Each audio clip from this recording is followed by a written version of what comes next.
911, do you need police, fire, rescue?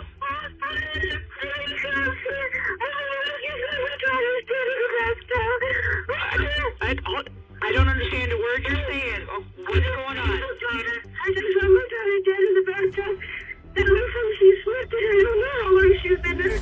When 28-year-old Jessica Nelson was discovered in a bathtub on June 25, 2015, her mother initially believed she had tripped and fallen. However, with the police on the case, it was soon revealed that she had been horribly murdered.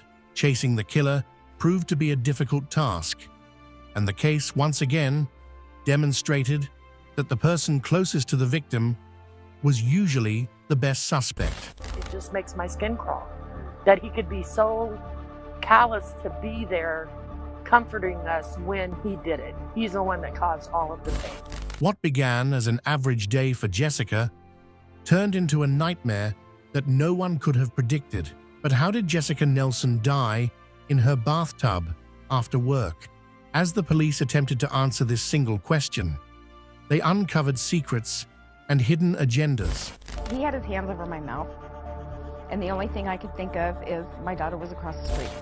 Soon, the truth behind Jessica Nelson's unexpected death will upset the little community to its core.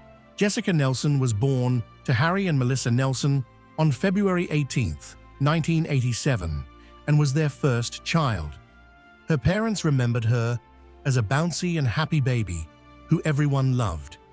Soon after, she became a big sister to her siblings Matt and Ashley. Jessica spent her entire life in Omaha, Nebraska, a city known for its safety and low risk of becoming a victim of a violent crime. It's no surprise that she stayed in Nebraska while raising her own family. She found love when she met John McDowell, a man who described her as an amazing mother. They had a kid together named Dominic Nelson, also known as Dom, when she discovered that John was cheating on her. Jessica instantly moved out with her son. Everything she did was to benefit him, as she intended to offer Dom a stable life, despite the split between her and John. She and John co-parented Dom while living in DeBolt, Nebraska, but she always functioned better when her 6-year-old boy was with her. Jessica's aim as an adult was to gain a position at the First National Bank, which she finally did. She looked forward to going to work every day, aside from being adored by family and friends who loved her ball of energy. Jessica had a good reputation among her neighbors. When Jessica became a victim of a violent crime, it sent ripples of shock throughout her family and the community. It begged the question, was anyone really safe anymore? On Saturday, June 25, 2015, Jessica Nelson did not show up for work. Her employer was surprised because she was always on time and wasn't picking up her calls, so he quickly called her mother, Melissa, who was often called Missy, and asked her if everything was okay. Missy knew that it was odd for her daughter to be late for work, especially because she had been looking forward to gaining that job for a long time. But she felt a sense of worry when Jessica didn't pick up her calls. Her first fear was that Jessica had been in a vehicle accident on her way to work, so she went to check on her daughter at home. The first thing she observed was that the automobile was still in the driveway, indicating that Jessica was still home. Jessica usually lived with her 6-year-old son Dominic in DeBolt, but on June 24th, Jessica was home alone because Dom had been with his father. So Missy went to the house and knocked, but there was no answer, and the door was also locked. Fortunately, she had a key. When she entered the house, it was completely dark, and there was a sound of water running in the bathroom. Opening the door, she saw Jessica curled up in the bathtub, lying down in a fetal position, while the water was still running. A sense of despair and fear rushed through Missy's body at the sight of her daughter in that position. She had no idea what had happened to Jessica or how long she'd been in the water. She quickly called 911 before anything, telling them that it looked like she'd slipped in the shower, adding, "I don't know how long she's been there." 911. Do you need police, fire, rescue?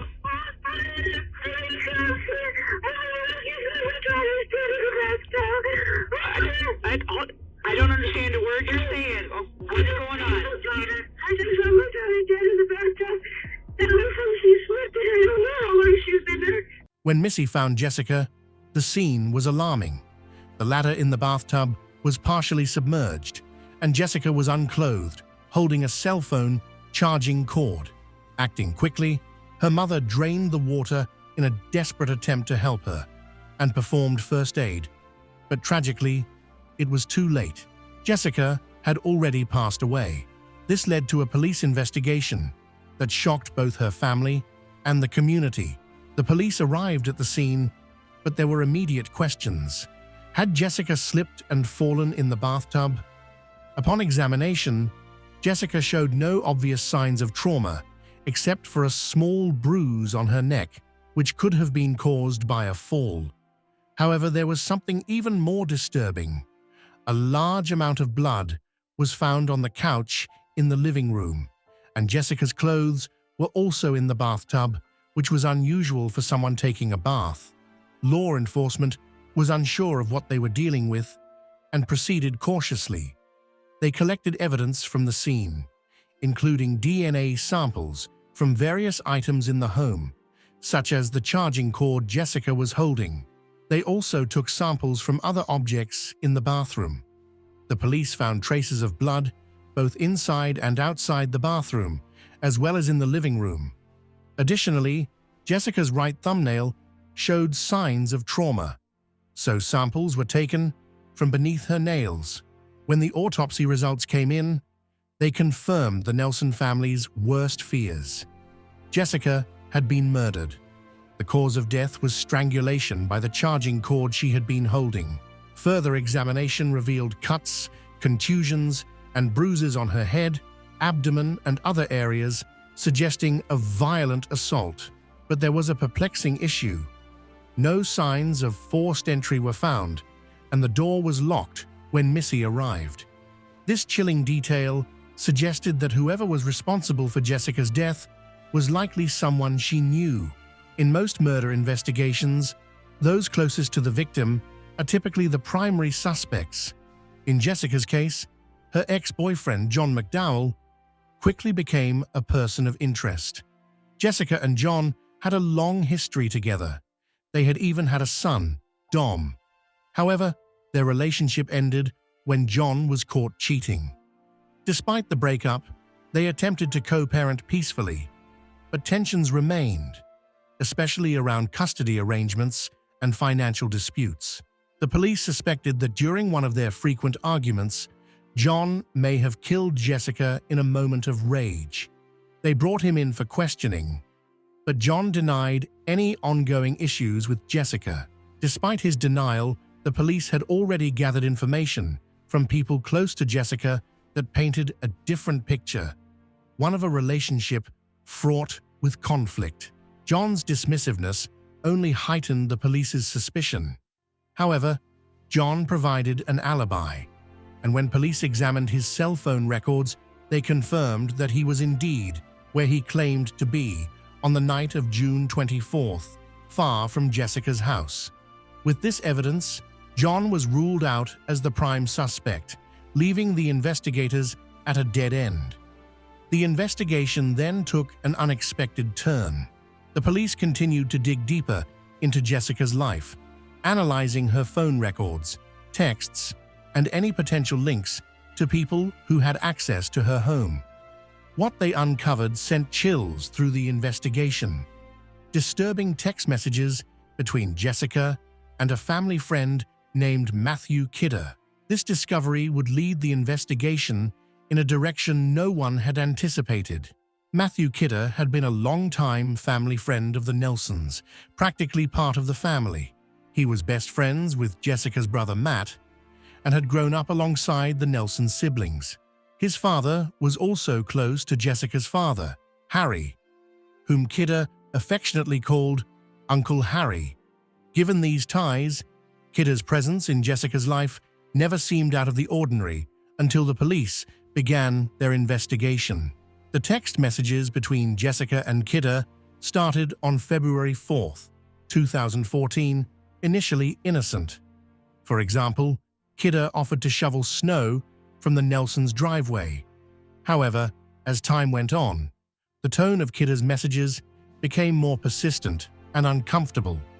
Over the next few months, he often asked Jessica to hang out, but she either turned him down or didn't respond at all.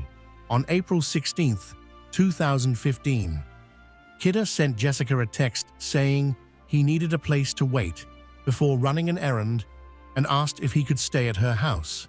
Jessica agreed, leaving her door unlocked, allowing him to nap or watch TV. That same day, Kidder sent an unsettling message saying, "I'll admit, a little part of me wanted to run in and doggy pile you." Jessica, trying to brush it off, replied, "LOL, yeah, that definitely would have happened." But Kidder continued with inappropriate remarks, while Jessica subtly tried to set boundaries, saying things like, "Or you could just leave me alone when I'm sleeping." Despite Jessica's clear disinterest, Kidder persisted, sending increasingly explicit texts over the following months. On June 19, 2015, Kidder sent Jessica a crude joke, which she didn't respond to. Then, just days later, on June 24, 2015, the night Jessica was last seen, Kidder sent her another message. "Who's down to hang out or catch a movie Saturday night?" Again, Jessica did not reply. A few hours later, she was found dead.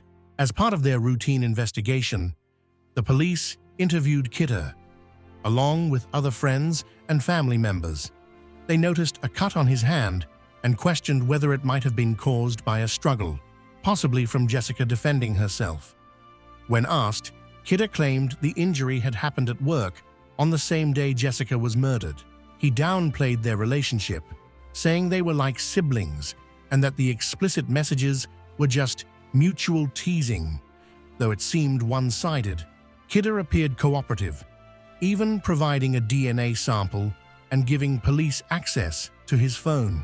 He showed them a Facebook post from Jessica, made the night of her murder, which indicated she was home alone. While Kidder's behavior raised suspicions, he continued to support the Nelson family through their grief, staying by their side and even asking who could have committed such a heinous act. However, when the DNA results came back, the truth was undeniable. Kidder was responsible for Jessica's murder. His history of violence, previously assaulting his girlfriend's mother in 2008 and nearly choking her to death, revealed a disturbing pattern. That woman, who had survived his attack years earlier, came forward once again after hearing about Jessica's death. She reiterated how dangerous Kidder was and that she had barely escaped with her life. The discovery of Kidder's guilt sent shockwaves through both the Nelson family and the community. A man they had trusted for years, a friend, practically a sibling, had committed the ultimate betrayal by taking Jessica's life in cold blood. When it first happened, I couldn't go out of the house without my husband. I didn't want to be around people. This is Patty. She says she used to welcome Kidder into her home until one night in mid-2008, Kidder, then 20, assaulted her. He had his hands over my mouth, and the only thing I could think of is my daughter was across the street. And we were there when Kidder went to trial. He pled no contest in 2009 to first-degree sexual assault. His sentence, 5 to 10 years. He served 5. 5 years wasn't long enough, I'm sorry. 5 years was not long enough. And that's when we first met Patty, her story of strength and survival shared through tears while recounting painful memories. I fell down, I was on my stomach, and he was on my back. After Jessica's murder, Matthew Kidder's arrest came as a shock to the Nelson family, who had supported him through previous troubles, including his 2008 conviction. At that time, Kidder had been convicted of first-degree attempted sexual assault and became a registered sex offender. Despite serving 5 years in prison, he maintained close ties with the Nelson family upon his release. No one, not even Jessica's family, believed he could be responsible for her tragic death. However, things changed when Kidder was arrested shortly after attending Jessica's funeral. By July 17, 2015, almost a month after his initial questioning, the police had gathered enough evidence to bring him in for another interview. When asked about his relationship with Jessica, Kidder made a disturbing comment stating, "I kind of classify women into like 3 stages. Ones I could be friends with, ones I just want to see naked, and ones I want to sleep with." He claimed Jessica fell somewhere in between because he wanted to see her naked, but had no emotional feelings toward her. During the interrogation, Kidder continued to insist he wasn't at Jessica's house the night she was murdered, claiming he had been at work. He also mentioned helping Jessica move furniture the day before, saying he had been sweating heavily, which might explain stains on her couch and mattress. In a bizarre admission, he said the police might have found his blood at her home because he often picked at his scabs or cut himself, leaving traces of blood behind wherever he went. But what Kidder didn't realize was that the police already had the evidence they needed to arrest him. DNA samples collected from the crime scene, including the charging cord used to strangle Jessica, had matched Kidder's profile. Despite his efforts to appear clever during the interview, Kidder's responses and dismissive attitude only raised more suspicions. While he maintained his innocence, the mounting evidence pointed directly to him as the perpetrator. Ultimately, the combination of forensic evidence and Kidder's incriminating statements led to his arrest. The Nelson family's worst fears were confirmed. Someone they had trusted for years had taken Jessica's life in a senseless and violent act.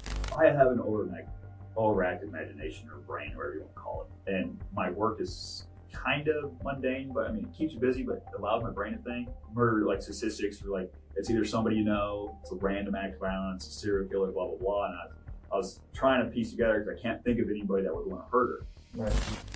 He deliberately distanced himself from her house on the night of the murder, claiming that he was at work.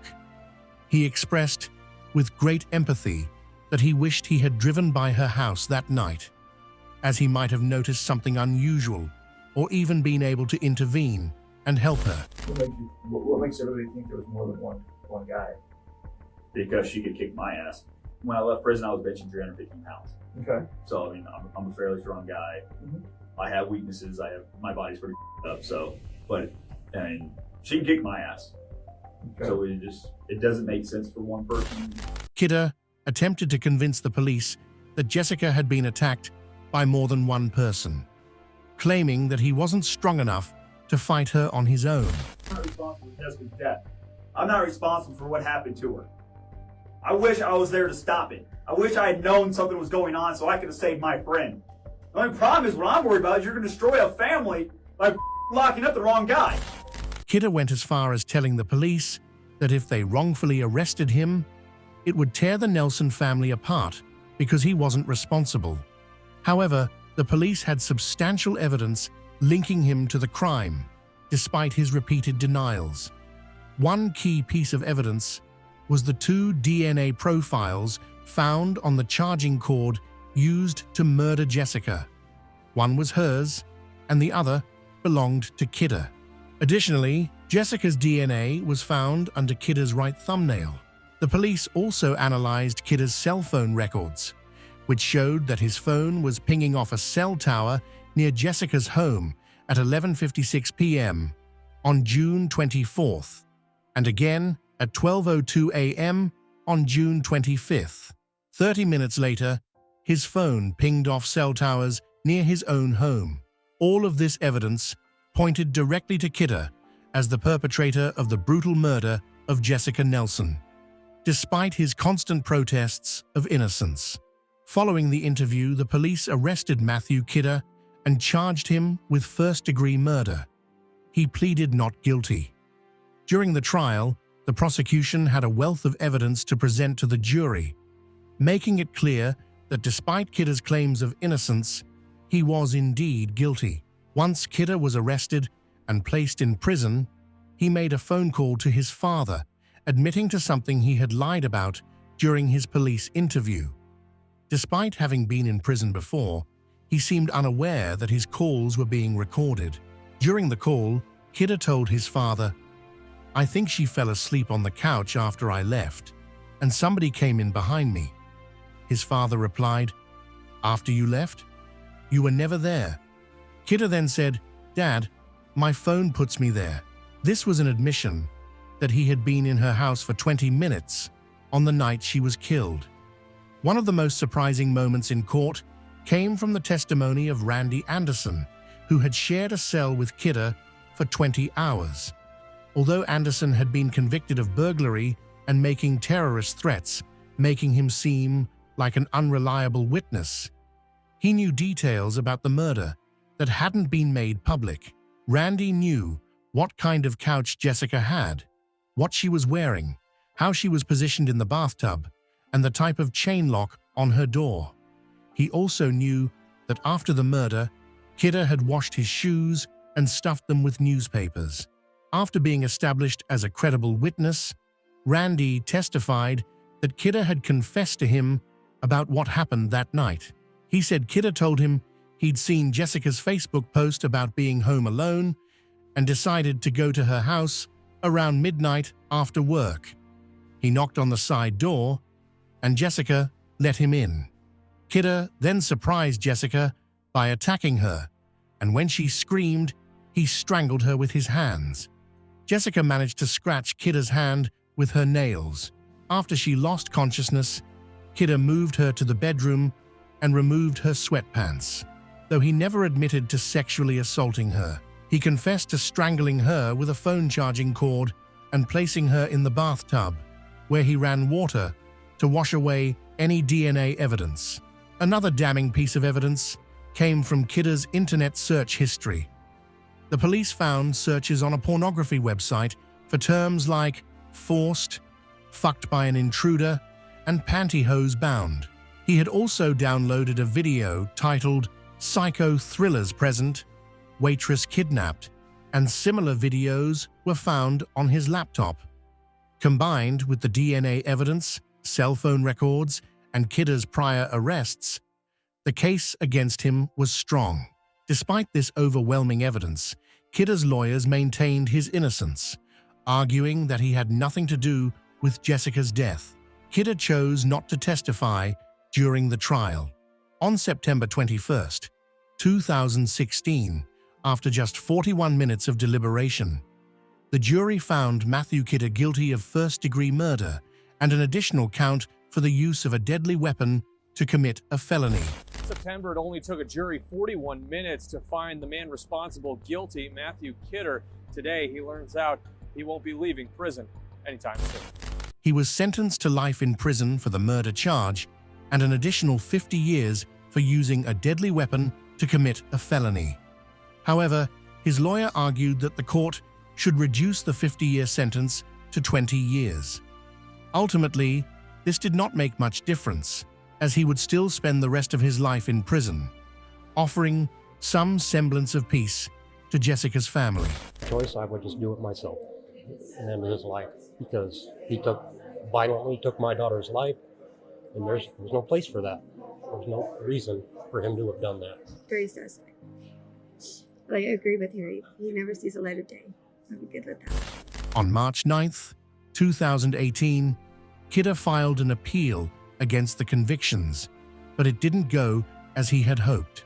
The Nebraska Supreme Court upheld both the convictions and the life sentence, and even reinstated the 20 years back to 50 years, giving him a sentence of life in prison plus 50 years. What truly shocked everyone was that Kidder had attended the prayer walk and the funeral, consoling the family every step of the way, despite being the one responsible for the tragedy. After the jury found Kidder guilty, the Nelson family said they found closure, although it didn't change the heartbreaking reality that Jessica was gone. It just makes my skin crawl that he could be so callous to be there comforting us when he did it. He's the one that caused all of this. Jessica's family remembers her as the great woman and caring mother she was to her sister. Ashley was relieved to learn that Kidder would never be released from prison. I was relieved because I'm glad that they found him guilty and hopefully he won't get out. But I was really sad at the same time because I guess a part of me didn't want to believe it. After court, Jessica's family and loved ones visited her grave to say goodbye after her killer was brought to justice. The tragic murder of Jessica Nelson is one that's been burnt into the hearts of her family and her community for a long time. But it brings up questions that just make you wonder. Do you think Jessica would have been safer if Kidder had spent his early full term in prison? What do you think can be done to prevent such senseless acts of violence?